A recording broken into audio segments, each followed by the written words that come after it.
E no começo do anime vemos o nosso protagonista chamado Jin Kamishima e descobrimos que ele sobreviveu a um acidente de avião 2 anos antes, sendo que nesse avião, que era bem futurista, a família inteira dele acabou indo de base.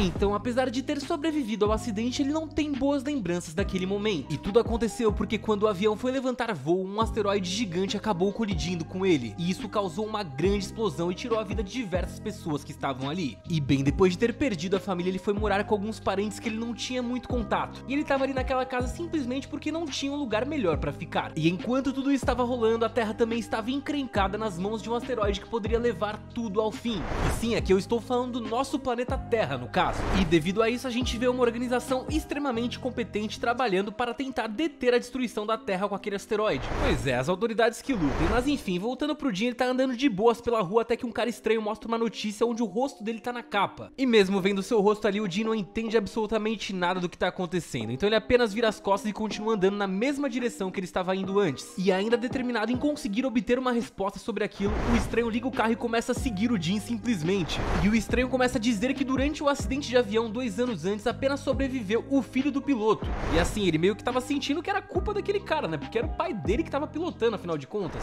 E assim, o desconhecido começou a fazer algumas perguntas pro Jin, que não respondeu nenhuma delas. E até que chegou a hora que o Jin simplesmente ficou cansado daquilo e saiu correndo até um ônibus que havia parado bem na frente do carro pra conseguir escapar daquele cara. E depois de ver o garoto entrar no ônibus, o desconhecido pegou a sua câmera e tirou uma foto rápida da floresta que estava ao seu lado, pois ali ele havia sentido a presença de alguma pessoa observando ele e o Jin. Pois é, esse ser desconhecido aqui é bem do estranho, eu preciso falar. E agora dentro do ônibus havia ali diversos alunos falando sobre o Jin, impressionados por ver o único sobrevivente do acidente de avião que havia acontecido 2 anos antes. Ou seja, passou o tempo, mas todo mundo lembra do rosto dele. Só que ao invés de ficar feliz e aproveitar a fama, o Jin simplesmente não aguentava e ficava bem irritado com todos esses comentários que ouvia sobre si. E depois disso a cena muda para o desconhecido, que agora estava em um restaurante conversando com uma mulher sobre a foto que ele havia tirado anteriormente enquanto conversava com o Jin. E nessa foto tem uma mulher de cabelos rosas correndo na direção onde o Jin estava. E ali ela estava com seu corpo todo embaçado. E então a mulher diz que com apenas essa imagem é impossível saber se ela é Allborn. Pois é, Allborn, foi ela que falou, não fui eu. E assim, dessa forma, sem ter esticado o corpo dela, sem conseguir examinar devidamente, era difícil para eles saberem se ela era realmente o alvo deles. Então depois disso a mulher se levanta e vai até uma espécie de laboratório, colocando algumas roupas de proteção e caminha até uma sala, onde neste local a mulher encontra o professor Nozaki e eles têm uma breve conversa. E agora então é mostrado uma criatura dentro de uma grande câmara de vidro. E vemos em uma instalação também Kazuki Tachibana, que é um velho amigo de Jin.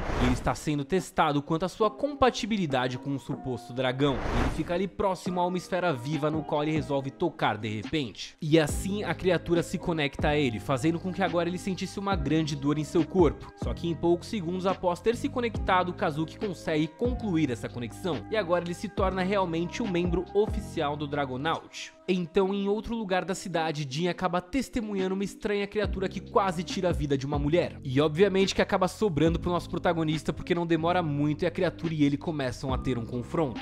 Só que tudo que ele fazia contra a criatura não tinha efeito nenhum. Ele era praticamente um inútil contra ela. Então o Jin começou novamente a correr e ele continua a perseguição até que o Jin fica encurralado próximo a uma grande janela. E então ele não encontra outra escolha a não ser se jogar dali, lembrando do mesmo acontecimento de 2 anos antes no acidente do avião. E a sensação de estar caindo do céu enquanto o sentimento de tranquilidade cobria o seu corpo por completo começou naquele momento. E ali aparentemente seria o final de sua vida, não possuía mais nada para impedir aquele acontecimento.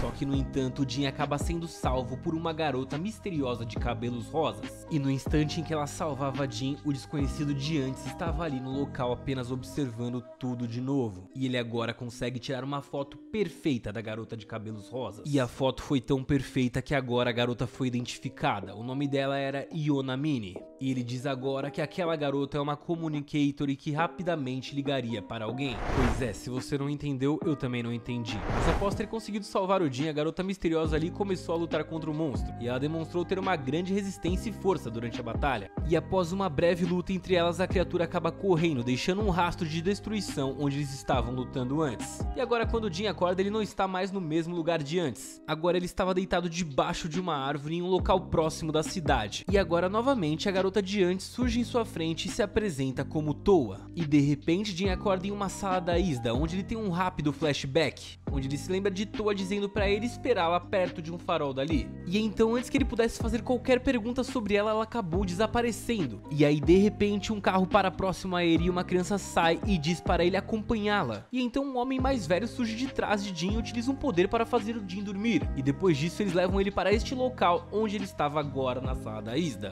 E novamente, bem nesse momento, os dois que haviam capturado ele aparecem no quarto, dando a ele roupas e pedindo para que ele os acompanhasse. E então, após colocar novas roupas, o Jin é guiado para conversar com o dono do local, onde é questionado sobre o acidente da nave espacial de 2 anos antes. Ele tenta esquecer isso, mas tá sempre atrás dele. Enfim, ele é informado da verdade sobre o asteroide Thanatos, que tinha sido responsável por destruir até mesmo Plutão. E também por ter atingido a nave em que ele e sua família estavam, obviamente. O que ninguém sabia é que aquele asteroide também tinha sido responsável por trazer vida extraterrestre chamada dragões para a Terra. E o pior é que ele descobre ali que todo o acidente com a sua família tinha acontecido por causa de um desses dragões. E ele então pede para que isso seja contado a todo o público, pois por causa desse incidente o pai de Jin foi tratado como um criminoso por muito tempo. Lembrando que ele era o tal do piloto por ali, então ele era meio que considerado por muitos o grande responsável de tudo. E bem nessa hora o comandante da unidade lá em Bloom aparece negando o pedido de Jin. E ele diz que essa informação é muito importante, mas ela não poderia ser anunciada para todos, pois isso poderia causar uma grande confusão global. E então nesse momento o responsável pela Isda diz que os Dragonauts são a única força que pode se opor a Thanatos. E que se ele odeia realmente Thanatos por ter tirado a vida de toda a sua família, ele deveria se tornar então um Dragonauts. E o Jin nega a oferta até que seu amigo Kazuki aparece na sala onde eles estão. E agora Jin e Kazuki são levados de carro para os dormitórios da Isda. E então durante a viagem eles conversam sobre a promessa que eles fizeram quando pequenos de irem para o espaço juntos. E ele então tenta convencer Jin de se tornar um Dragonaut, mas o amigo continua insistindo em negar. E após rejeitar o pedido do amigo, Jin acaba fugindo da Isda para se encontrar com Toa. E eles agora passam grande parte do dia conversando, até o momento em que a Isda aparece e decide tentar capturar a garota. E agora Jin e Toa descobrem que estavam sendo observados por câmeras ali no farol. Eles saem do farol, mas mesmo assim eles acabam sendo encontrados novamente pela Isda. E então Toa pega Jin no colo e tenta fugir com ele, mas Makina utiliza os seus poderes semelhantes à água e consegue pegar o pé de Toa. Toa até consegue escapar, mas ela acaba deixando Jin no chão, só que ela pede para ele ficar calmo e diz que irá voltar para salvá-lo. E então corre para a direção oposta da Isda. E nesse momento Makina começa a perseguir Toa, então Toa é encurralada de repente por 4 Dragonauts. E o Jin, que ficou de lado tadinho, saiu correndo na direção de Toa para tentar ajudá-la até que uma grande explosão aconteceu. E quando ele olha para trás, ele acaba vendo seu amigo Kazuki, que estava apontando uma arma para ele. E então ele diz para Jin ficar calmo e não fazer nenhum movimento errado para ele acompanhá-lo até a Isda. Só que na sequência a Mag surge atirando em Jin, mas Toa aparece de repente e consegue salvá-lo de novo. E agora Spiritus, a criatura que tenta tirar a vida de Jin, aparece no confronto.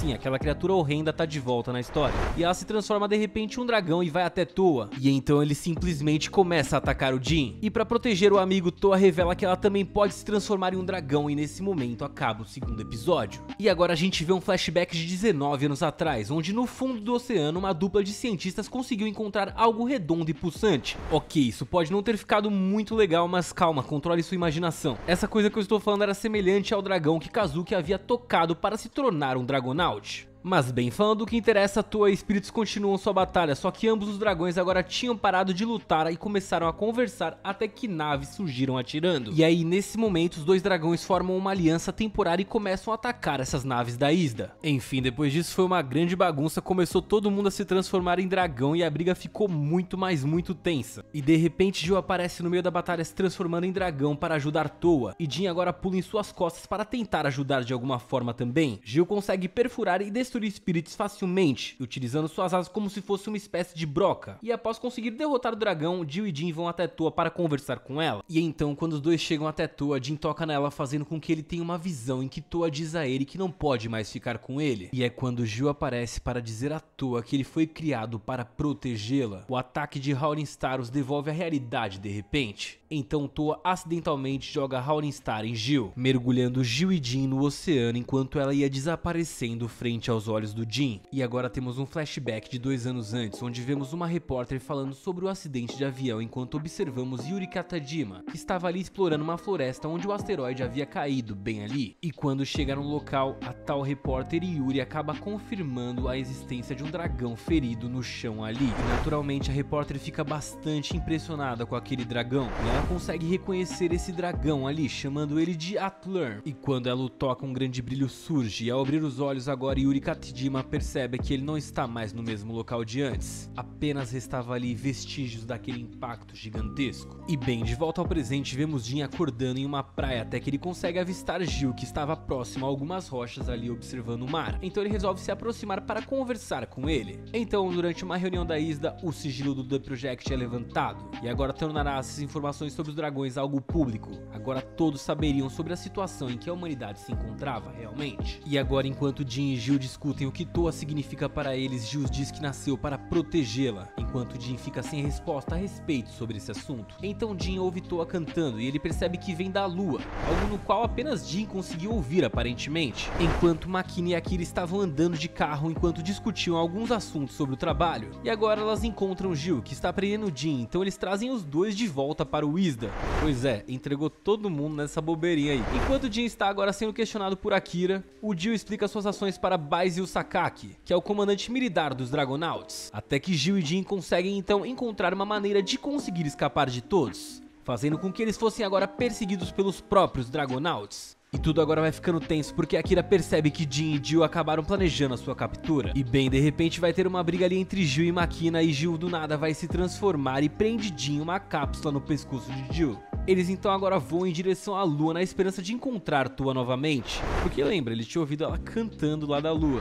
E pois é, do nada o cara foi preso por uma cápsula e eles então saíram voando em direção à lua, e assim acaba o episódio 4. O anime inicia em uma cidade quando algo repentino acontece em um dos prédios. Vemos então um garoto completamente exausto se aproximando de uma zona de paradoxo que estava se expandindo. De repente uma criatura sai dessa zona, então o garoto ativa uma transformação e consegue facilmente destruir essa criatura. E isso acabou causando também uma grande explosão. Então percebemos que esse acontecimento ocorreu 2 anos antes do tempo atual do anime, e nós estávamos assistindo a este ocorrido através de um tablet que estava nas mãos do nosso protagonista chamado Tsuguri. A cena muda para uma espécie de praia, onde vemos uma mulher pegando uma espécie de carta transparente, e através disso é explicado que um dia eles descobriram que esse conceito que transcende até mesmo os átomos, e que esse conceito forma toda a base da matéria e de todas as outras coisas intangíveis, e esse conceito então é chamado de Logic no anime, e até mesmo deuses de outros sabiam sobre a existência desse Logic, o que faria com que uma batalha entre 2 mundos acontecesse em breve, tudo por causa deste tal de Logic que eu acabei de citar. Então, em plena manhã, um objeto surge próximo à casa do nosso protagonista, indicando então que há um paradoxo de nível 3.7. E enquanto nosso protagonista estava assustado com esse paradoxo, sua irmã e pai tentando acalmá-lo,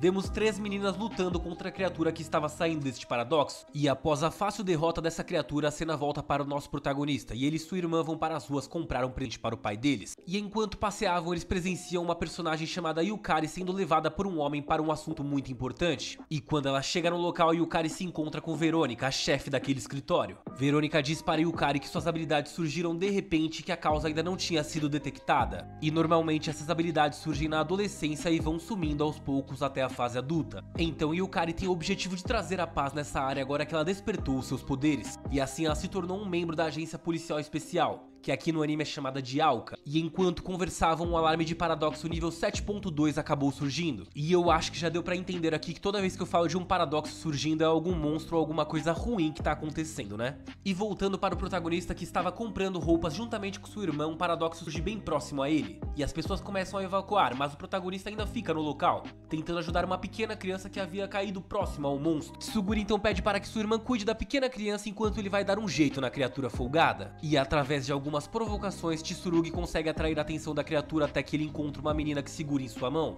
e ela corre com ele até a parte superior do shopping. Novamente as 3 meninas com habilidades surgem para enfrentar aquele monstro, e durante o combate a grande criatura fica pequena e consegue escapar. Então, sem ter outra escolha, elas acabam fechando o portal e voltam para a agência, e o protagonista segue a menina que havia salvado ele antes, e ele aproveita para questionar se ela era mesmo daquele mundo. Então ela confirma e diz se chamar Athena, e diz também que foi para aquele mundo apenas para encontrá-lo. Athena revela que veio para este mundo para protegê-lo dos deuses do mal, e ela inclusive entrega para ele um Logic Card que estava perdido. E ela também revela que procurou o Logic Card dele para que pudesse lutar ao seu lado. E antes que ele pudesse pegar o card, sua irmã aparece e tenta impedi-lo. Então eles ouvem a sirene que indicava que a criatura tinha surgido novamente, e nessa hora o protagonista pega o card e vai até o local junto com Athena. Eles entram em uma espécie de carro futurista enquanto Athena dizia que escolheu o protagonista por causa do incidente em Hong Kong, onde mesmo estando em dificuldade o protagonista não abandonou nenhuma vida, estando até mesmo disposto para sacrificar a própria vida para que as criaturas não conseguissem tirar mais nenhuma vida. Então por esse motivo ela desejava salvar as pessoas junto com ele. Neste momento Tsurugi coloca o card em seu peito e faz aliança com Athena, obtendo então o seu poder.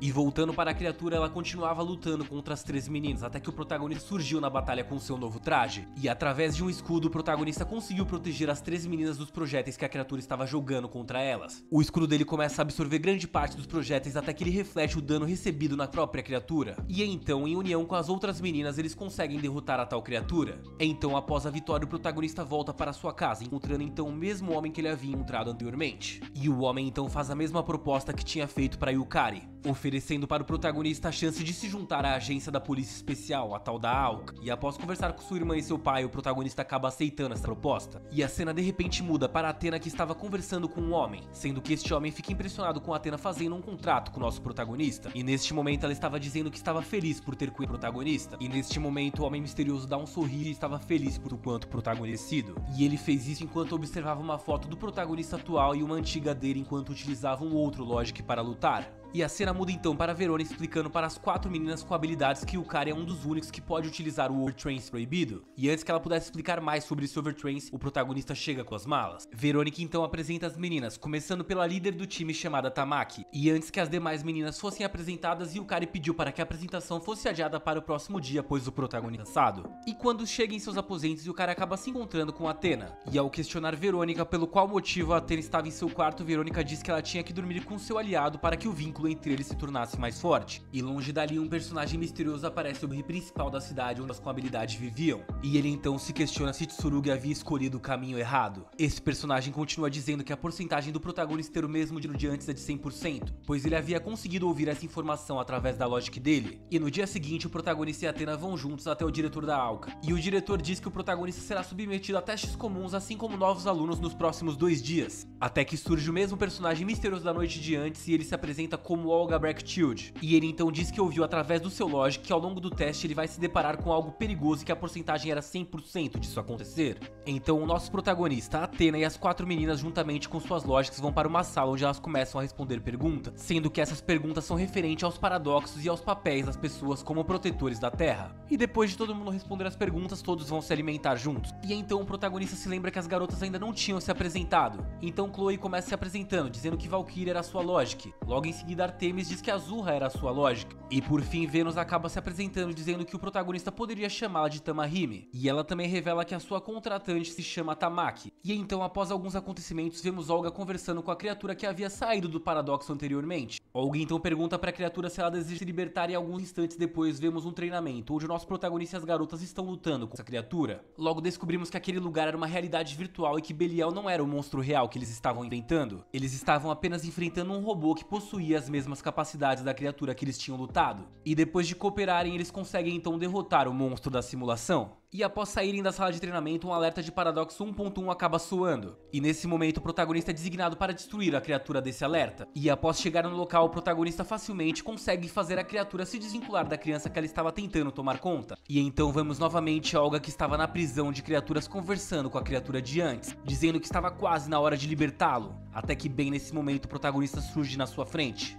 e questiona o que Olga pretendia fazer com aquela criatura. Athena diz pra ele então que Olga é na verdade um logicalista e ao mesmo tempo não é. Ou seja, Olga não possui nenhum contrato, e durante 2 dias ele estava tentando convencer Belial para fazer contrato com ele, só que ele ainda não tinha tido sucesso até aquele momento. E Olga então diz que está em busca do contratante supremo, e desse jeito ele sai da presença dos outros. Alguns momentos depois, o diretor da ALCA convoca Tamaki e o protagonista para ter uma conversa, dizendo que após a avaliação da missão, o protagonista seria o novo líder daquela equipe. Isso deixou Tamaki bastante irritada, mas ela aceitou a decisão do diretor. No dia seguinte, o protagonista vai até Verônica conversar com ela a respeito de Tamaki, e Verônica então começa a contar sobre o passado e os objetivos dela. E enquanto conversavam, duas presenças de Forner foram detectadas no distrito sul da cidade, indicando então um paradoxo nível 4.0 e 4.2. Então o protagonista é mandado para lutar contra essas duas criaturas, e o time é dividido em dois, o primeiro grupo composto por Tamaki e o protagonista, segundo por Chloe e Mana. E para nossa surpresa, o segundo grupo conseguiu vencer o inimigo com uma dificuldade mediana, enquanto o primeiro grupo acabou deixando a criatura fugir. E após algum tempo, a criatura acaba sendo encontrada e o protagonista e Verônica juntamente com Nemesis vão cuidar desse inimigo. E quando eles chegam no local, Verônica começa a lutar contra a criatura enquanto o protagonista dá apoio para ela. Verônica possui o total controle sobre o combate, mas ao longo dessa batalha muitos cidadãos foram feridos, então a Tamaki vai atrás deles para tentar ajudá-los. E ao chegar na batalha, a criatura tenta se desprender do humano a qual estava preso para tentar se unir a outro, para assim recuperar suas forças. Porque, vamos dizer assim, o outro já estava um pouquinho gasto, ela queria outro mais novinho. Só que a Tamaki aparece bem na hora e impede que isso aconteça, derrotando a criatura de uma vez. Então, algum tempo depois, mas ainda na mesma noite, um paradoxo nível 9.8 surgiu na Zona 1. Um paradoxo de rank SS, mas ele sumiu no mesmo momento. Athena então sai do prédio correndo até que encontra uma pessoa familiar. E ela chama essa pessoa assim de Lucy. Athena pergunta o que ele estava fazendo ali, ele então responde dizendo que não tem mais lugar para ele lá, então ele decidiu ir para este lugar,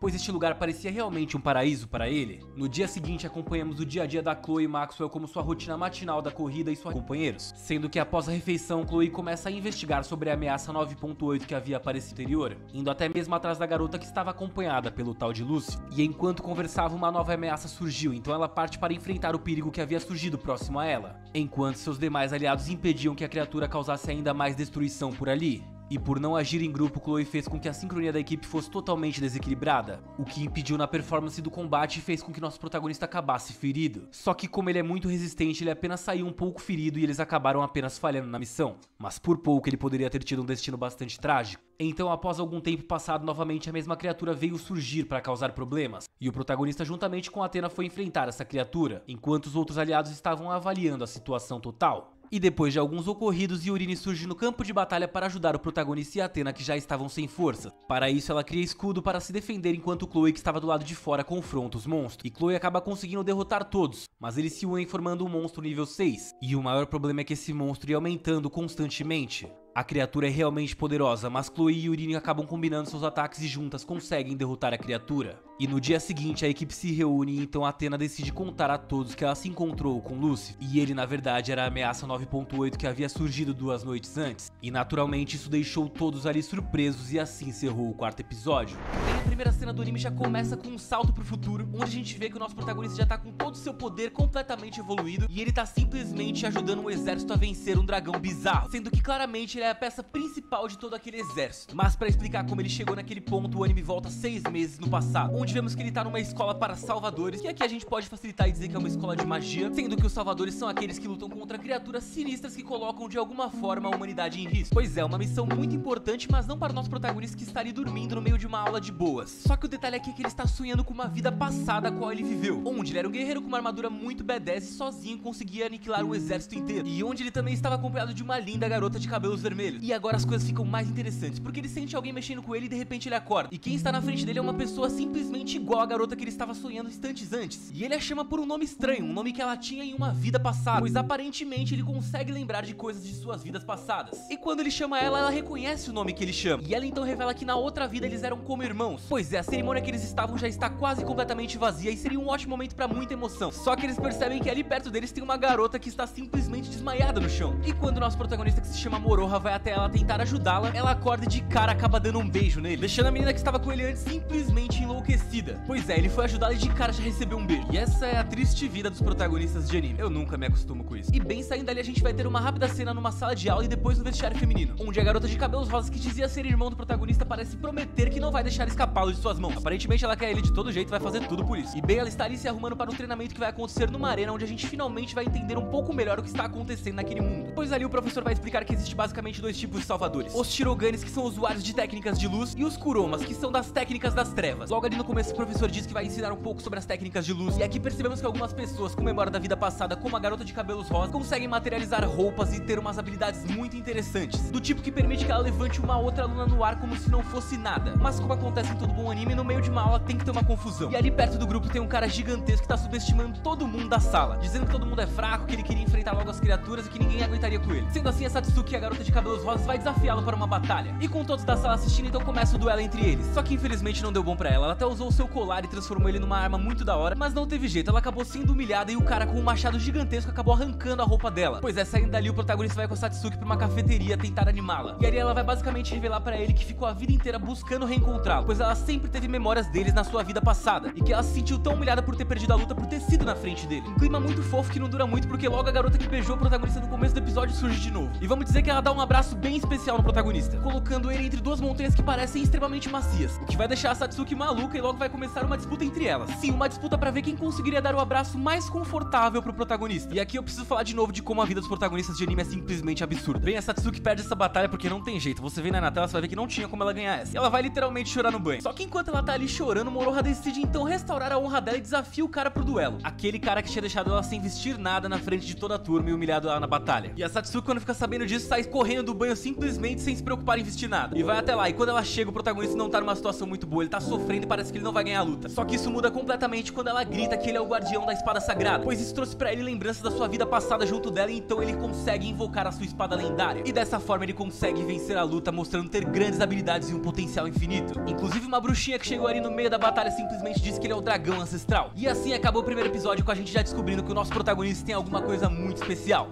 Depois da batalha a gente vê que o Moroha desmaiou e está agora numa enfermaria, e pra despertá-lo ele simplesmente recebe um beijo, porque simplesmente tudo acontece assim na vida desse cara. Até pra se curar ele tem que receber um beijo, e é nessa enfermaria que a bruxinha vai confirmar pra ele que ele é um dragão ancestral, que é basicamente um tipo de salvador muito raro e também muito poderoso. Inclusive o seu desempenho na luta contra o Valentão chamou a atenção de muita gente, inclusive do próprio irmão do Valentão, que viu ele lutando e chamou ele pra fazer parte de uma equipe especial, onde nessa equipe ele teria que lutar contra metafísicos de verdade, e ali ele estaria arriscando a sua vida, mas pra isso ele receberia um salário e uma bolsa de estudos, o que de fato, né, faz tudo valer a pena. Enfim, ele logo começa a treinar nessa equipe junto com a garota que tem o melhor abraço do mundo, o que não deixou a Satsuki nada feliz, porque ela queria passar mais tempo com ele, né, mas fazer o quê? E ela pensa tanto nele que no outro dia ela liga logo cedo pra outra garota pra que elas vão comprar um presente pro Moroha, porque afinal de contas ele foi promovido pro nível C daquela equipe que eu falei agora há pouco. Eu sei, mesmo sendo Shippai é muito fofinha, não é verdade? Só que infelizmente quando elas vão ao shopping comprar o presente pro Moroha, as coisas vão acabar saindo de controle, porque o metafísico, que é como são chamados monstros nesse anime, simplesmente vai surgir no meio do shopping, colocando a vida de todo mundo que tá ali em risco, e apenas as duas garotas ali são salvadoras e têm algum conhecimento de como enfrentar o bichão. E a situação fica tão séria que eles chamam um grupo dos agressores, que é aquele que o Moroha faz parte. Só que o capitão diz que não vai mandar ninguém porque seriam preciso mais de 100 homens com experiência para enfrentar aquela criatura. Então meio que deu ruim, essa é a verdade. Só que o Moroha é um grande protagonista e ele decide ir lá salvar as suas gracinhas. Afinal de contas ele não pode perder uma parte tão grande do seu harém assim do nada. E lá vai o herói ao resgate. A situação não tava nada fácil, mas de repente ele vai se lembrar de sua vida passada, e aqui vem uma descoberta interessante. Ele tem a habilidade de usar tanto a magia das trevas quanto a magia da luz, e graças à magia das trevas que ele se lembrou que poderia usar, agora ele conseguiu derrotar o bichão. Salvou parte do seu harém e ainda foi reconhecido pelo chefe. E temos assim um final muito feliz de episódio, onde incrivelmente ele não recebeu nenhum beijo. E no terceiro episódio os feitos dos nossos protagonistas já estão repercutindo por todo o mundo dos salvadores, inclusive os mais poderosos, que são chamados de 6 cabeças. E a Shizuru explica que esses são 6 salvadores que têm poderes além da conta. Eles são armas pra defender países inteiros. E bem, o Moroha vai estar de boa com suas duas gracinhas numa cafeteria quando de repente vai chegar um desses caras. Ele tem um poder que lembra muito do Noturno dos X-Men, e ele é incrivelmente poderoso. E ele foi até ali só pra testar as habilidades do Moroha, mas ele ainda saiu da cafeteria todo metido, dizendo que se decepcionou com o que viu. Um babacão, eu devo dizer. De volta pra escola, eles estão indo pra arena pra ter um treino com o pessoal do segundo ano. E no meio do caminho eles vão encontrar com a loura enfermeira que curou o Moroha lá no primeiro episódio, que curou ele de uma forma bem especial, que vocês devem lembrar. Enfim, ela vai assistir o treino deles e um cara do segundo ano desafia o Moroha pra uma batalha. Só que diferente da primeira batalha do Moroha, ele simplesmente vai amassar dessa vez. Tipo assim, não vai dar nem graça. Então agora ele vai se firmando como um cara de um nível diferenciado. E assistindo a batalha está o presidente da escola, que é irmão da Shizuno, que sempre que pode dá um abraço muito especial no nosso protagonista, e obviamente o loirinho folgado, que é um dos 6 cabeças também. E bem, depois desse treininho fácil pro Moroha, ele é convidado pelo presidente pra jantar, sendo que a sua acompanhante vai ser a Shizuno, que como eu disse é a irmã do presidente. Até aí tudo tranquilo, só que no jantar o presidente vai fazer uma proposta bem estranha. Ele revela que pro Moroha se tornar um salvador do Rank S, ele precisava ganhar de uma criatura que ninguém conseguiria sozinho, exatamente como ele tinha feito no episódio anterior lá no shopping, só que teria que ter sozinho, e por mais que foi quase sozinho, ele teve um pouquinho de ajuda das outras duas duas garotas. Então ele não se aplicaria pra essa vaga. E a Shizune não ficou nada feliz porque o irmão dela tava pedindo pro protagonista mentir sobre isso. Mas bem, quanto a esse assunto, Moroha não se manifestou e dali eles foram pro quarto da Shizune. E ali com os dois juntos também tivemos um flashback muito importante, onde pudemos ver que a Shizune e o Moroha eram na vida anterior tipo escravos. Então eles se conheceram em péssimas condições na outra vida. Inclusive num trechinho desse flashback a gente vai ver a Shizune servindo comida pra ele enquanto ele está algemado. E vai rolar um climazinho de leve entre eles ali na varanda, mas fim de evento e daí o Moroha vai pra casa. Só que no caminho pra casa ele vai ser abordado por um Power Ranger. Uma pessoa que tá com um capacete que eu juro parece muito Power Ranger e vai começar uma treta do nada. O Power Ranger queria alguma coisa com o Moroha e eles começaram a lutar ali mesmo, no meio da noite, no meio das árvores. Só que agora o Moroha já tá em outro nível e ele não teve dificuldade nenhuma nessa batalha. Inclusive ele acabou pegando leve porque no meio da batalha ele viu um balão escapando do moletom do Power Ranger. E aí ele conectou as coisas e descobriu que era uma garota pra variar na vida dele. Então graças a isso vamos dizer que ele facilitou as coisas. Só que o fato é que a mulher misteriosa percebeu que não estava no mesmo nível que ele e ela então saiu fugindo dali. E é desse jeito, sem saber quem é essa pessoa que atacou ele, que acaba o terceiro episódio. E o quarto episódio começa no quarto de hotel do loirinho que foi bem folgado com os caras. Ele tá num quarto de hotel acompanhado por uma loirinha que tem um machucado misterioso em sua perna. E eu preciso dizer novamente aqui que eu não gosto nem um pouco desse cara. E enquanto isso as coisas só vão ficando melhores pro Moroha, pois ele acabou de ganhar uma nova companheira de quarto. E eu estou falando aqui da Lolizinha enfermeira que curou ele. Pois é, inclusive dormindo na mesma cama e tudo mais. O que vai deixar a Satsuki maluca no outro dia na aula. Pois é, ele não para de ter sorte de ficar popular, mas agora as coisas vão começar a sair um pouquinho do controle. Isso porque o loirinho folgado que foi testar o Moroha no outro episódio, aquele cara que é um dos 6 cabeças, um dos caras mais bolados de todo mundo, ele disse que não acreditava que o Moroha teria ganhado de uma criatura tão forte sozinho, que com certeza ele teria tido ajuda. E foi até por isso que o Moroha não virou Rank S, como eu falei um pouquinho antes aqui pra vocês. E eu vou explicar agora pra vocês como que isso daqui afeta o Grêmio. Porque como ele não gostou do Moroha, ele decide então levar a Shizune pra Inglaterra pra fazer um intercâmbio. E a Shizune, ela vive algemada aos laços da sua família. E o irmão dela vai ordenar que ela obedeça o que o cara tá falando. Devido a isso, no outro dia a Shizune não vai pra aula e rola até um jantar pra formalizar toda a proposta do intercâmbio. Só que a Lore enfermeira entrega todo o esquema pro Moroha e assim ele vai lá e interfere esse jantar do nada. Numa cena bem épica, ele chega quebrando a janela e falando que ela não vai pra lugar nenhum se ela não quiser. E ela diz que quer ficar com ele nessa e em todas as outras vidas, numa cena bem legal. E enquanto isso tá rolando, o irmão da Shizune tá simplesmente em choque porque destruíram toda a casa dele do nada. E o loirinho folgado, que é um dos 6 cabeças, tá ali sentado tomando chá como se nada tivesse acontecido. Mas o Moroha vai mandar o papo e vai dizer que ele derrotou aquele bichão todo sozinho. Então não faria sentido levar ela como uma estudante Rank A, porque na verdade ela não era. Ele sozinho era o Rank S, então ela não teria por que ir pra Inglaterra. E com essa argumentação de Einstein, ele moeu todo o esquema do cara das 6 cabeças e do irmão mimado da Shizune. Pois é, e pra concluir a cena épica, a Shizune vai sair fora dali pela janela junto com o Moroha e eles vão entrar tipo numa Ferrari vermelha. Eu não sei se eu achei isso mais da hora ou mais aleatório, eu tô na dúvida até agora. O irmão da Shizune então pede um favor pro dragão de 6 cabeças e pede pra ele ir atrás do Moroha. E o cara que já tava afim de arrumar confusão, obviamente concorda com isso. E assim do nada o anime vira uma espécie de Velozes e Furiosos e começa a ter uma perseguição de carro do nada. Mas não demora muito e o loirinho folgado e a sua serviçal loirinha conseguem alcançar o Mohori e o seu harém. E assim começa uma batalha muito épica. Shizune e Satsuki vão enfrentar a empreguete que estava com o loirinho, enquanto isso o Moroha vai dar conta desse cara de 6 cabeças. E a loira enfermeira vai se encarregar de fazer uma barreira pra que ninguém saia dali machucado. A batalha épica começa e o Moroha tem algumas dificuldades no começo, mas então ele vai se lembrar de mais um detalhe da sua vida passada. E quanto mais ele se lembra da vida passada, mais poderoso ele fica. Ele vai se lembrar que ele já foi casado com Shizune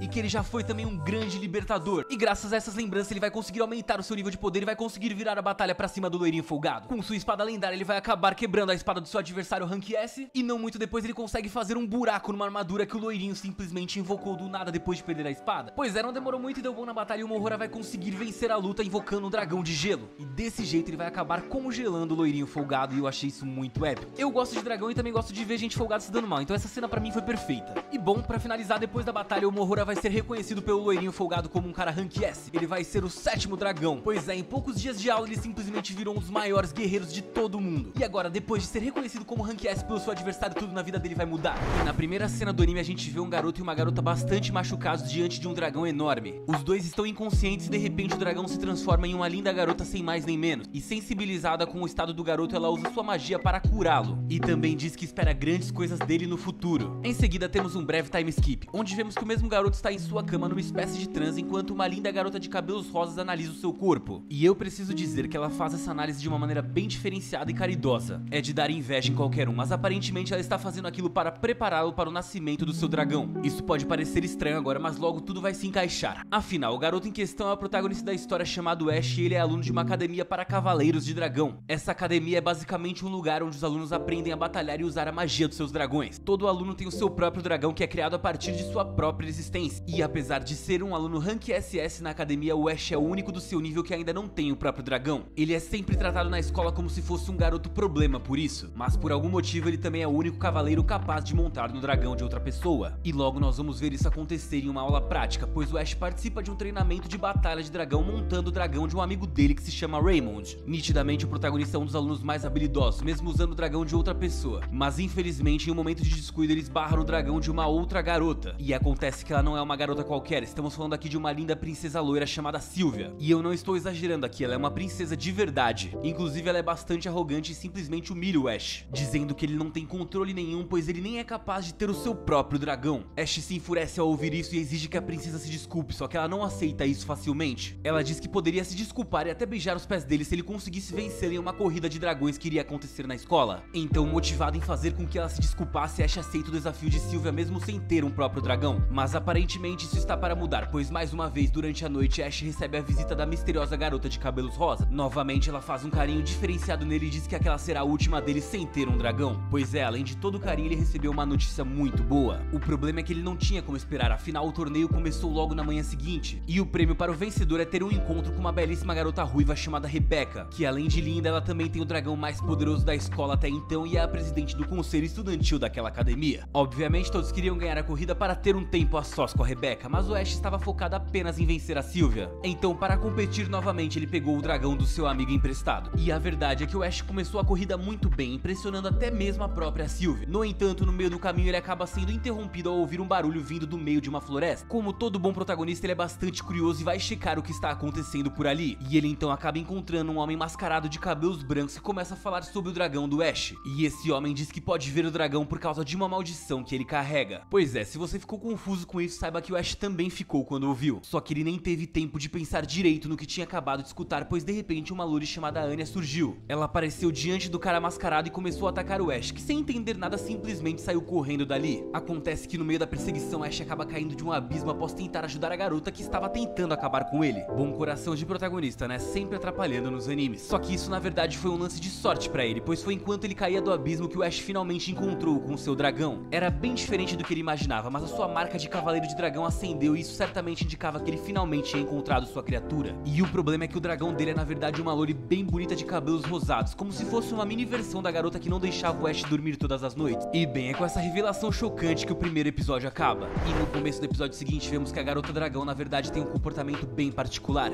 Isso porque ela disse que ela é a verdadeira mestra do Ash e não ao contrário. Inclusive na primeira noite que os dois passam juntos, ela literalmente coloca o Ash pra dormir no chão e fica com a cama dele. Então na manhã seguinte, depois de uma noite de muita diversão, eles recebem a visita da Rebecca no quarto. Como presidente do conselho estudantil, ela foi verificar o dragão do Ash e ficou surpresa ao saber que ela tinha uma forma humana. Infelizmente ela também aproveitou para entregar umas roupas para a garota dragão e disse que em breve o maior cientista do mundo chamado Cornwell iria aparecer para investigar a garota dragão. Afinal, não era nada comum que um dragão nascesse com forma humana. Em seguida, Ash e a garota dragão vão juntos para a cidade para que ela possa finalmente comer alguma coisa e conhecer um pouco mais sobre o mundo dele. Durante o passeio, Ash acaba se encontrando novamente com Sylvia e para a surpresa de todos, ela se desculpa por ter humilhado ele antes. E tirando um soco que o Ash tomou após ter uma visão privilegiada da Sylvia, até que tudo estava indo bem naquele dia. Inclusive, ele finalmente deu um nome ao seu dragão. A partir dali, a garota se chamaria Echo, pois aquele era o nome que tinha sido dado ao primeiro dragão de todo aquele mundo. E logo após ela aceitar o nome escolhido por Ash, eles finalmente fecham um vínculo entre dragão e cavaleiro.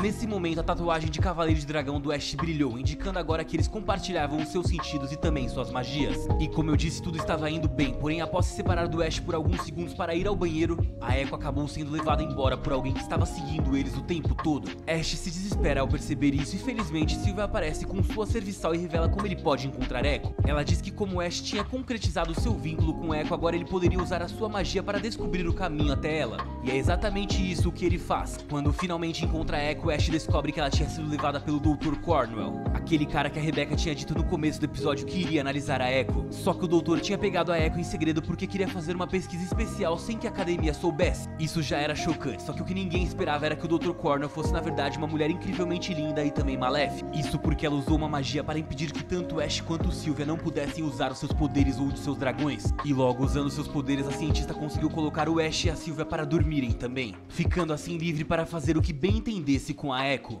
Parecia tudo perdido, só que bem nessa hora vemos que Echo se conectou com Ash pelo vínculo que eles tinham criado, e ele então conseguiu acordar bem na hora certa. De repente a sua tatuagem de Cavaleiro de Dragão começou a brilhar. Ele agora tinha suas magias à disposição e conseguiu usá-las para salvar a Echo. Graças à forte conexão entre dragão e cavaleiro, eles conseguiram vencer a cientista e fugiram do laboratório dela. Parecia que eles tinham se livrado do perigo, porém no final do episódio vemos que a Dra. Cornwell simplesmente se tornou a nova professora da turma deles. Pois é, completamente inesperado, e agora as coisas parecem que estão prestes a esquentar no anime. E no começo do episódio seguinte vemos que Ash foi convocado para uma reunião com Rebecca. Ela reconhece as habilidades dele e diz que ele seria muito útil no conselho estudantil. Porém, devido a um incidente com um dragão à solta, a reunião deles acaba sendo interrompida. E vemos que Sylvia, com ciúmes das habilidades de Ash, tentou montar o dragão sem dono. Só que ela acabou sendo rejeitada e logo uma bagunça generalizada começou. Felizmente a Rebecca estava por perto e conseguiu entrar em ação bem a tempo. Ela vestiu sua armadura especial de Cavaleira de Dragão e conseguiu sozinha eliminar o dragão descontrolado. Depois disso, Ash escapou da reunião e foi até a cidade novamente com Echo. E enquanto estão por lá, eles acabam sendo avistados por Anya, exatamente a Loli que atacou o Ash no final do primeiro episódio. Ela fica surpresa ao ver que Ash ainda está vivo e vai correndo avisar o seu mestre mascarado sobre isso. Descobrimos então que a intenção do mestre mascarado é destruir toda aquela cidade, pois na verdade ele é um espião de um reino inimigo. E para cumprir o seu objetivo, ele simplesmente invoca um dragão zumbi lendário no meio da cidade. Logo a destruição começa e no meio da confusão Echo acaba sendo capturada pelo dragão. Rebecca e Sylvia estão por ali para tentar ajudar Ash, porém elas não têm poderes o suficiente para enfrentar aquele monstro, e tudo parecia perdido. Só que enquanto estava dentro do dragão, Echo foi convocada pela deusa dragão Na'vi, que é aquela outra garota de cabelos rosas que fazia uma visita especial para o Ash todas as noites antes de Echo nascer. Na'vi então revela que o único jeito de salvar Ash e a cidade é com Echo criando uma armadura especial para ele como a que a Rebecca tinha. O detalhe aqui é que essa armadura só era possuída pelos cavaleiros de maior rank em todo o mundo. Então, para salvar a si mesmo e também para salvar Ash, Echo cria em instantes uma armadura. E através do vínculo que eles compartilham, ela envia essa armadura para ele. Graças a isso, Ash finalmente conseguiu poder o suficiente para invocar uma espada lendária e eliminou o dragão zumbi com um só golpe.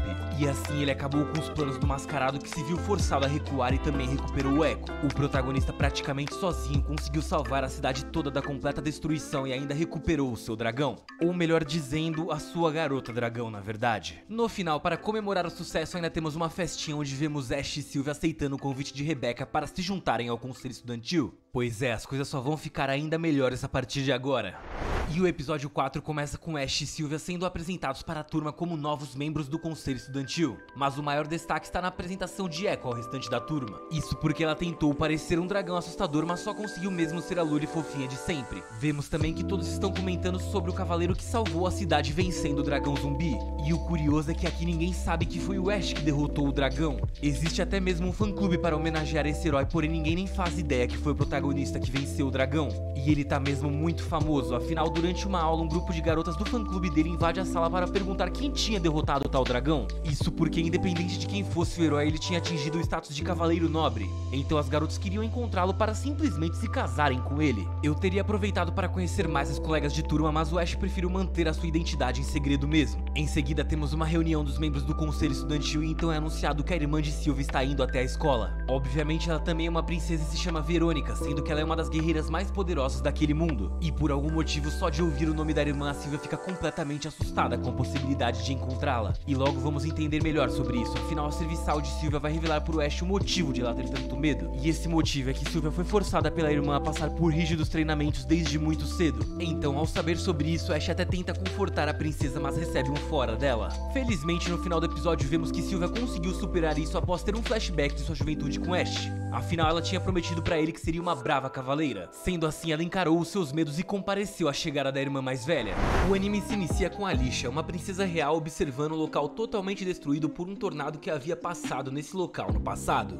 Então, duas cavaleiras aparecem montadas em seus cavalos e dizem que acharam uma vila próxima na qual elas poderiam passar a noite. Mas Alicia nega ir, não desejando causar problemas para as pessoas da vila. Então ela opta por acampar em uma caverna com vários desenhos e símbolos desconhecidos, sendo que esses símbolos acabam despertando o interesse da princesa sobre o que poderiam significar. E dentre esses desenhos da caverna, ela acaba acaba se identificando mais com onde ela vê um pastor misterioso, que na verdade é uma pessoa lendária no qual detém grandes poderes naquele mundo. Então a Alicia fica encantada e diz que se ele existe ou não, ela adoraria conhecer aquele pastor. Então no dia seguinte, ao voltar para o seu reino, a Alicia convoca Clem. E então ela questiona Clem se o tio dela era médico em Griel, e a garota acaba então confirmando a informação. E então a princesa começa a explicar que o professor Drake, um astrônomo, relatou que uma névoa estranha estava surgindo, e Alicia pede para que Clem descubra se alguém tem algum relato com problema na saúde por causa dessa névoa. E Clem aceita a missão e parte em busca de informações sobre a tal névoa. E após uma reunião, Alicia vai até o professor Drake observar a névoa surgindo. E o mais estranho de tudo é que a névoa estava ficando cada vez mais densa e dava a indicar que uma coisa ruim estava prestes a acontecer. E 2 semanas depois, Alicia vai até Griel encontrar Clem, na qual não trouxe nenhuma informação em relação a essa névoa misteriosa. Isso preocupou muito a princesa, forçando alguém a ir procurar por Clem.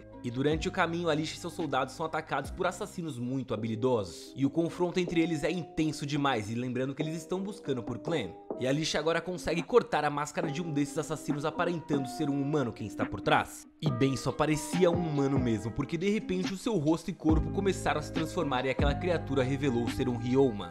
Então, após receber a ordem de uma pessoa na qual o Ryoma chamava de mestre, o monstro acaba recuando na batalha, dizendo à princesa que em breve eles se encontrariam de novo. Sendo assim, algum tempo depois eles conseguem chegar no vilarejo coberto pela névoa negra, e eles vão até a estação de guarda para conferir se Clem estava por ali, mas não encontraram ela. E Alicia então recebe a informação de que Clem foi para a floresta ao norte em direção à névoa. E agora Alicia e seu grupo vão até a floresta no norte, conseguindo encontrar um acampamento onde Clem estava aparentemente. E uma grande quantidade de névoa negra começa a surgir e se aproximar do chão ali, e isso acaba simplesmente destruindo tudo o que há em volta deles. Então, sem terem uma escolha, eles decidem recuar para fugir da névoa. Porém, o professor Drake estava descendo uma ravina próxima para estudar a linha Lei, e ele acaba coletando então um pouco dessa energia misteriosa e começa a seguir em direção a essa energia. E bem, depois de seguir a energia, Drake acaba encontrando um grande dragão que estava se alimentando dessa mesma energia, e isso fez com que o brilho do mundo que a linha Lei estabelecia fosse rompido. Isso porque aquela criatura gigantesca estava constantemente sugando aquela energia. Corta então e vemos que na parte superior, Alicia e seu grupo estão correndo da tempestade de vento causada por aquela névoa negra. Até que de repente surge uma jovem garota utilizando magia das trevas contra eles na tentativa de acabar com todos eles.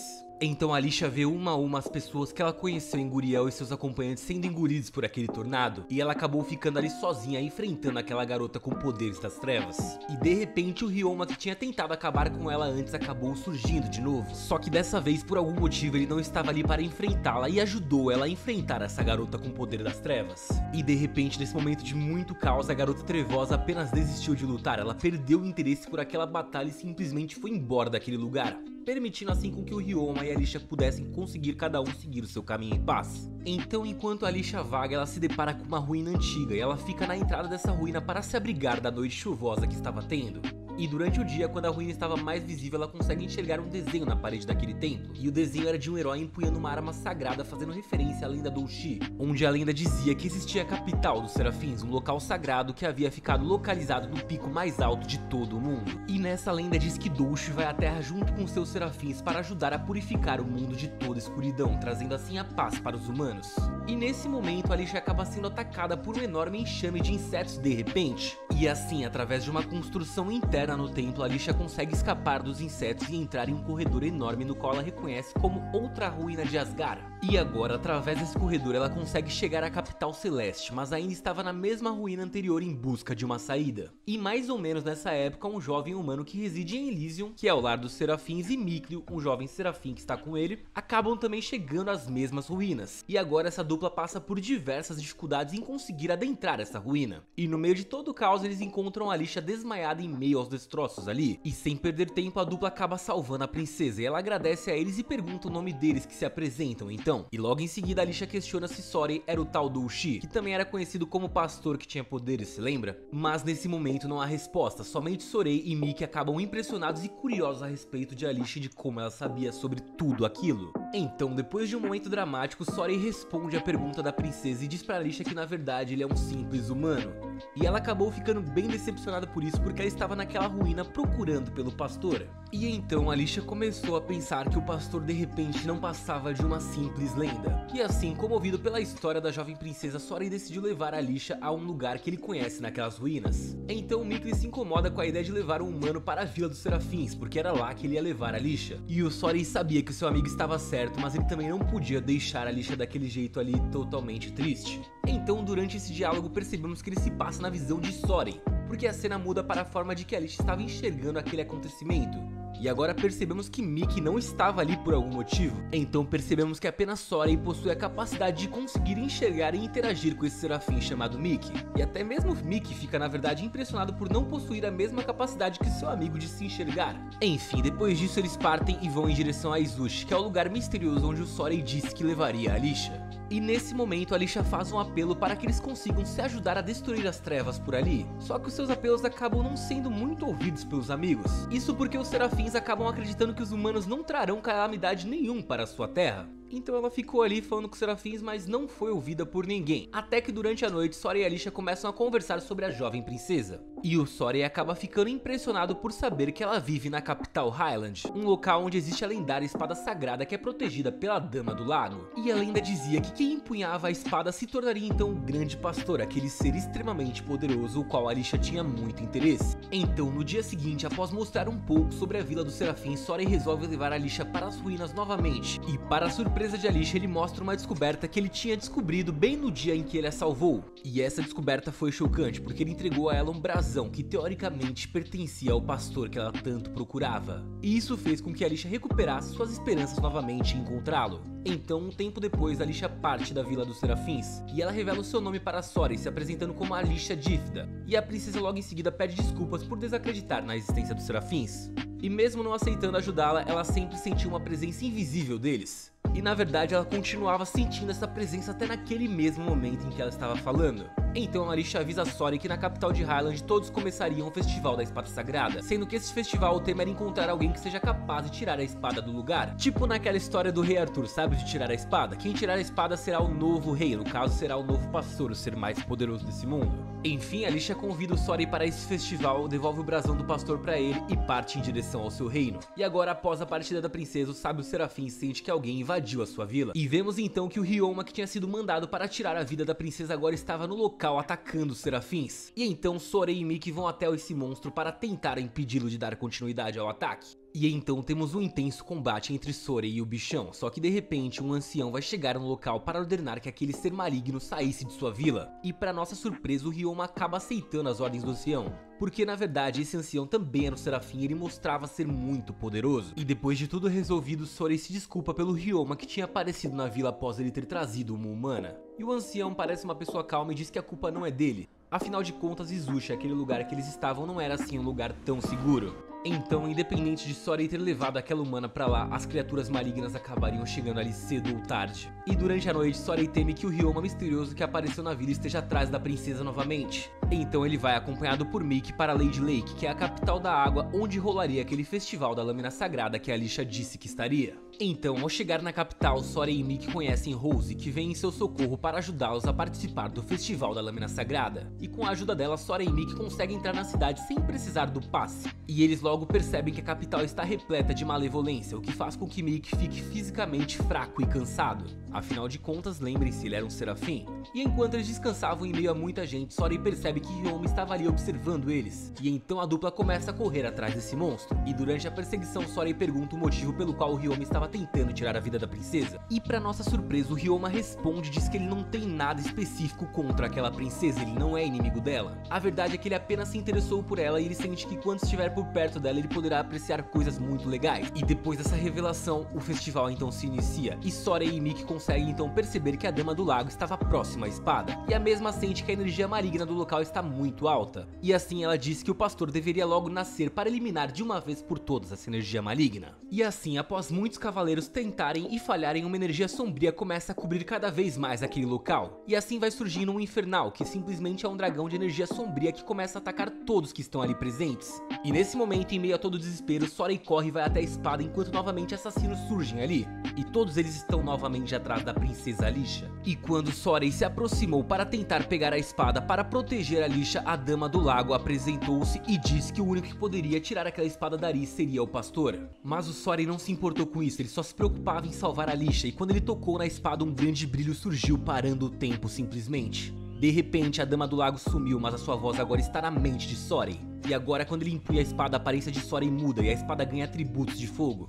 E isso permite com que ele destrua o dragão e elimine a energia maligna em todo aquele ambiente. Assim ele salva Alicia e se torna o grande herói daquele local. Então Sorey, o garoto misterioso que foi encontrado em uma ruína, era na verdade o pastor, um dos seres mais poderosos de todo aquele mundo. E na primeira cena já vemos uma Lori misteriosa em uma batalha insana contra um cara mascarado. Eles lutam usando espadas diferenciadas e a Lori é realmente bastante habilidosa, mas ela não está ainda no mesmo nível do cara mascarado. Sendo assim, infelizmente ela vai acabar sendo derrotada. E enquanto está caída no chão, ela lamenta por ter falhado e pede desculpas para um tal de Hayato em seus pensamentos. Em seguida, vamos entender um pouco mais sobre o universo do anime, onde um evento sinistro chamado Invertia mudou o planeta para sempre, e depois desse grande incidente todas as nações ruíram e perderam seus poderes e influência. Sendo assim, surgiu então, assumindo o controle, um conglomerado que ficou conhecido como Fundação dos Impérios Integrados. Pois é, de repente o mundo inteiro virou de ponta cabeça, mas foi assim também que surgiram uma nova espécie de humanos com superpoderes. E logo em seguida vamos conhecer o nosso protagonista, e ele é o tal do Hayato que a Lori de Prateado estava se desculpando no comecinho do episódio.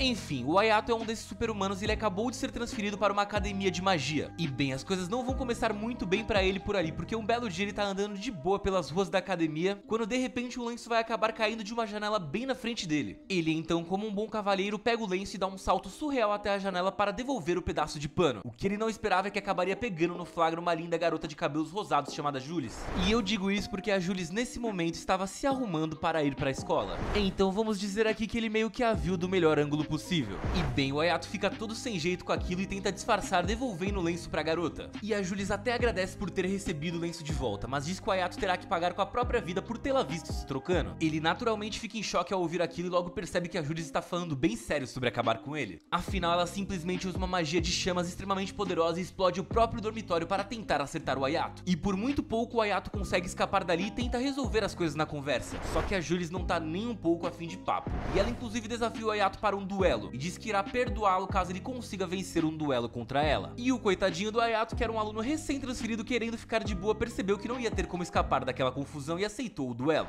E logo toda uma multidão estava em volta simplesmente para ver a Jules em ação, pois é revelado que ela é a quinta estudante mais poderosa de toda aquela escola de magia. Aparentemente a situação estava tão feia para o Hayato que por pena alguém jogou uma espada para que ele se defendesse durante o duelo. Isso porque a verdade é que todos os alunos esperavam que o Hayato fosse ser humilhado contra a quinta aluna mais forte. Só que não foi bem assim que as coisas aconteceram exatamente. Na verdade, durante o duelo ele se mostrou extremamente habilidoso e se defendeu de todas as magias incríveis da Jules. E todos ficaram impressionados com a habilidade dele. Inclusive, no final da batalha ele acabou salvando a Jules de um ataque surpresa de alguém. Aparentemente alguém aproveitou o momento da luta para tentar pegar a Jules desprevenida com um ataque de lança. E seja lá quem tenha feito isso, teria cumprido seu objetivo se não fosse pelo reflexo do Hayato. Enfim, o clima tinha ficado bastante tenso ali. Felizmente a presidente do conselho estudantil chamada Cláudia apareceu e deu um fim a tudo que estava acontecendo.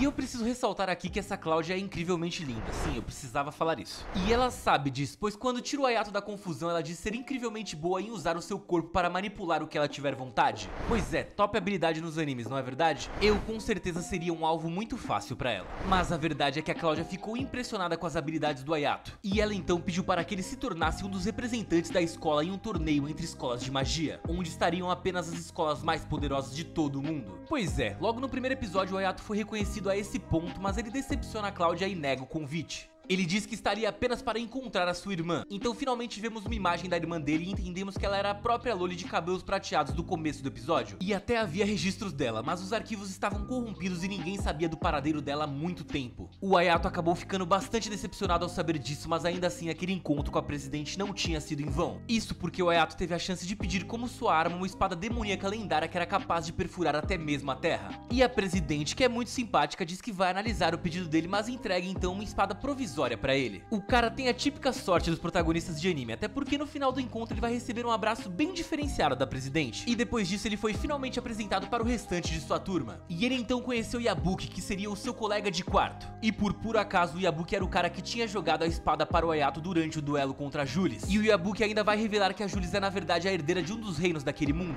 Então podemos dizer aqui que ela é literalmente uma princesa. Só que isso não facilita em nada a vida dela na academia, até porque vemos no final do episódio um Brutamontes desafiando ela para um duelo. E ele faz isso para tentar pegar o lugar dela como a quinta mais forte de toda a escola. E assim, a Julis não queria lutar porque ela já tinha ganhado do Brutamontes umas 3 vezes antes. Só que o cara acabou sendo tão chato que tirou ela do sério. Então o primeiro episódio se encerra com ela mostrando seu verdadeiro poder de chamas. E agora a gente vê o Brutamontes simplesmente com muito medo. Pois é, o episódio acaba nesse hype mesmo. E o episódio seguinte começa com um flashback do Hayato criança junto da sua irmã, onde ela diz que o poder do Hayato é além do comum, capaz de machucar a todos, incluindo ele mesmo. Então, basicamente, o cara tem um poder jamais visto que deixa a própria família preocupada. Enfim, depois disso o flashback acaba e voltamos para a cena da Julis contra o Brutamontes. E vemos então que o Hayato interrompeu a batalha que estava prestes a acontecer e devido a isso o Brutamontes vai embora todo revoltado. Hayato então pergunta para Julis qual o motivo de ela lutar e ela revela que faz isso por dinheiro. Inclusive ela pensa em participar de um duelo em duplas contra outra escola de magia para tentar ganhar a premiação. Porém, ela ainda não tem uma dupla para isso. E bem, como o Hayato tinha salvado a vida dela no episódio anterior, ela devia um favor para ele. E então o Hayato pede para que ela mostre a escola para ele no dia seguinte. E esse pedido que deveria ser tão simples acabou se complicando bastante. Isso porque no dia seguinte o Hayato descobriu que uma amiga de infância dele chamada Sazami estava na mesma sala de aula que ele. E a Sazami e a Julis começam a discutir qual delas vai levar o Hayato para conhecer a escola. Basicamente elas estão disputando pela atenção dele. E tudo só melhora quando a Cláudia aparece e também se oferece para apresentar a escola pro Hayato. Pois é, ele mal chegou, mas já tá sendo bastante disputado nessa escola. Só que no final das contas a Cláudia acaba desistindo da disputa e diz que o Hayato terá no dia seguinte um teste de compatibilidade com a espada que ele tinha escolhido. E nesse teste ele teria que provar que era digno da espada. Bem, depois que a Cláudia vai embora, o Hayato vai conhecer a escola com a Sazami e a Julis. Isso porque não houve acordo entre elas sobre quem iria acompanhá-lo. Então ele acabou meio que levando as duas nesse passeio. E tudo deveria ter sido tranquilo, só que quando o Hayato se afastou delas por alguns segundos, surgiram então alguns homens misteriosos que tentaram acabar com a Julis novamente. Só que ela e a Sazami conseguem formar uma dupla incrível juntas e espantam os caras dali mesmo sem a ajuda do Hayato. Enfim, após esse incidente misterioso, o Hayato se encontra com a Cláudia para fazer o seu teste de compatibilidade com a espada. O problema é que ele vai ter um concorrente por aquela espada. Isso porque o Brutamontes, que tinha sido folgado com a Julis, também quer a mesma arma. Porém, imediatamente a espada acabou rejeitando esse cara folgado. E em seguida, bem na cara do folgadão, a espada acabou aceitando o Hayato como seu verdadeiro dono, deixando todo mundo ali bastante surpreso. Isso já acontece no final do episódio, mas o Hayato ainda não para de brilhar. Isso porque no finalzinho ele acaba sendo convidado pela Cláudia para um encontro no quarto dela. E o cara, além de overpower, é simplesmente um sucesso na escola. E no começo do episódio 3, vamos entender que a Cláudia chamou o Hayato até o seu quarto para dizer que estava preocupada com a Julis. Isso porque ela tinha descoberto porque estavam atacando a Julis o tempo inteiro. E o motivo na verdade era bem simples. Lembra que eu falei do torneio que rola entre as escolas? Bom, tinha um torneio prestes a acontecer e todos os alunos que queriam participar desse torneio estavam simplesmente desaparecendo. E como a Julis pretendia participar do torneio para conseguir dinheiro, ela com certeza seria o próximo alvo. Então a presidente pediu para que o Hayato cuidasse da Julis o tempo inteiro, pois a qualquer momento ela podia acabar sendo atacada. E por preocupação com a Julis, ele acabou aceitando esse pedido da presidente. Inclusive a presidente quis agradecê-lo por isso de uma maneira bem generosa, só que ele acabou fugindo dali bastante assustado. Enfim, no dia seguinte o Hayato sai com a Julis novamente e agora ela vai mostrar a cidade pra ele. Outro passeio que deveria ser bem normal porque eles foram comer no McDonald's, tudo bem bonitinho. Tirando o fato do Brutamontes, que vivia enchendo o saco da Julis, ter aparecido de novo. Só que dessa vez ela nem precisou se preocupar porque o Hayato tratou do cara e mandou ele embora dali. Então, como eu estava dizendo, as coisas estavam quase normais nesse encontro deles dois. Até que na hora de ir embora eles foram simplesmente pegos numa emboscada. Afinal, um bando de caras apareceu fingindo que estava brigando entre si. Só que na verdade eles estavam fazendo isso pra pegar a Julis desprevenida. Mas como sempre ela estava bastante ligada em tudo, então os caras não conseguiram pegar ela. E eu preciso dizer que ela sozinha deu conta de toda aquela gangue que estava ali. Conhecendo o poder da princesa, o Hayato nem precisou se preocupar e deixou ela tomar conta de tudo. E graças a isso eles acabaram descobrindo que a pessoa que tinha comandado todo aquele ataque estava ali perto. certo. Então, aproveitando o momento, a Jules e o Hayato foram atrás desse cara, mas eles mal chegaram a lutar e os caras conseguiram escapar. Porém, durante a perseguição, a roupa do Hayato acabou se rasgando um pouco. Então, depois disso, eles foram até o quarto da Jules, onde ela arrumou a roupa dele. Pois é, o cara é brabo, ele colocou uma princesa extremamente poderosa pra costurar as roupas dele. Não é qualquer um que faz isso. Enfim, nesse momento nós vamos descobrir um pouquinho mais sobre o passado da Jules. E entendemos então que ela está tentando ganhar dinheiro para ajudar um orfanato do seu país natal. Isso porque durante a sua infância ela acabou criando uma relação com o pessoal daquele orfanato, e ela os considerava os seus verdadeiros amigos. Pois é, a princesa parece durona, mas ela é bem molenga por dentro na verdade, e eu gosto bastante disso. Enfim, no dia seguinte eles estão novamente na escola para uma aula, e vemos então que a Jules recebeu uma carta misteriosa e está agindo bastante estranho. Ela inclusive acaba sendo bastante grosseira com o Hayato e vai embora da aula sem falar nada. O Hayato achou isso bastante estranho porque antes estava tudo bem, mas as coisas ficam mais claras quando ele se encontra com a Cláudia. Isso porque a Cláudia diz que a carta com certeza deveria ser da pessoa que estava perseguindo a Jules, e que ela então tinha escondido isso do Hayato porque não queria deixá-lo preocupado. Quando ouve isso, o Hayato fica se sentindo bastante mal por não ter percebido, e ele então decide ir atrás da Jules para ajudá-la. E no final do episódio ele finalmente recebe a sua espada demoníaca da presidente do conselho e vai atrás da Jules. Pois é, parece que as coisas estão para ficar bastante agitadas agora no anime. E isso se confirma logo no começo do episódio 4, quando vemos Jules chegando ao local indicado pela carta. E para a surpresa dela, quem estava esperando ela ali era justamente um capanga do Brutamontes que sempre tentava desafiá-la. O nome desse capanga é Silas e ele está sendo pago pelas outras escolas para eliminar os concorrentes no festival. E como a Jules pretendia participar do torneio, então ela tinha se tornado um alvo dele. E ele queria então afastá-la do Hayato para conseguir pegá-la desprevenida. E a verdade é que o plano dele acabou sendo bem organizado, porque além de ter atraído a Jules, ele atraiu também o Brutamontes que sempre a desafiava. E a ideia dele era bem simples. Como todos sabiam que Jules e o Brutamontes não se davam bem, ele pretendia usar aquele encontro como um álibi, pois assim ele poderia dizer que os dois tinham se eliminado enquanto se enfrentavam, e dessa forma ele ia se livrar dos dois de uma vez só. O plano era realmente brilhante e o Silas também não estava ali sozinho, ele tinha levado um exército das suas marionetes, pois a magia dele permitia que ele controlasse vários bonecos humanoides de uma só vez, e por mais que você pudesse bater nesses bonecos, eles simplesmente se regeneravam e voltavam para o ataque. E até ali tudo estava acontecendo como o Silas tinha planejado. Isso porque tanto Jules quanto o Brutamontes não eram capazes de vencer o seu exército de bonecos. Parecia que seria o fim deles ali mesmo, mas então Hayato chega com a sua nova espada lendária demoníaca, e ele simplesmente sozinho consegue mudar todo o panorama daquela batalha. E digo isso porque eram centenas de bonecos, mas o Hayato sozinho conseguiu dar conta de todos eles. Não importava o que o Silas fizesse, o poder do Hayato era simplesmente inevitável e ele sempre acabava ganhando. O Silas percebeu que não teria como vencer e então tentou sair fugindo dali. Só que o Hayato, contando com os poderes da Julie, saiu voando atrás do Silas e finalmente deu o golpe final, derrotando aquele que estava importunando a vida da sua Lure. E tudo deveria ficar muito bem depois disso, mas de repente o Hayato começou a sentir muita dor após a batalha. Então vamos entender que no passado o Hayato tinha tido seus poderes selados pela sua irmã, pois como eu disse anteriormente, os poderes do Hayato eram tão insanos que ele poderia ser um perigo para si mesmo. Então toda vez que ele acaba usando o seu poder verdadeiro por muito tempo, ele acaba recebendo dano também. E essa era a razão pela qual ele estava sentindo tanta dor após a batalha. Mas enfim, depois de terem derrotado o Silas, o Hayato estaria se recuperando no colinho da Jules, quando ele então surpreende a garota perguntando se ela aceitaria ser a sua dupla no torneio que estava por vir. Pois é, ele que antes não tinha nenhum interesse em lutar, agora queria proteger a Jules a todo custo, e por isso ele queria estar ao lado dela durante o combate no torneio. Enfim, as coisas estavam bem fofinhas entre eles no final do episódio, mas longe dali as coisas estavam mais agitadas. E digo isso porque vemos Cláudia, presidente do conselho estudantil, finalmente capturando Silas, depois dele ter sido derrotado por Hayato. Só que a grande questão é que enquanto Cláudia faz isso, ela não percebe, mas está sendo observada por câmeras. Então vemos que duas garotas estão assistindo tudo o que está acontecendo ali de algum outro lugar misterioso. E o episódio 4 então se encerra com esse mistério. Quem seriam essas garotas e o que elas pretendem? E assim se encerra o quarto episódio e também o nosso recap. Se vocês querem uma parte 2, por favor, deixem o like e comentem aqui pra mim, pra eu saber. E se você ainda não for inscrito, se inscreve agora pra gente bater logo os 500k de inscritos. Eu sei que se você se inscrever, a gente vai conseguir isso. E bem, eu acho que é isso. Muito obrigado por ter assistido e até o próximo vídeo. Valeu!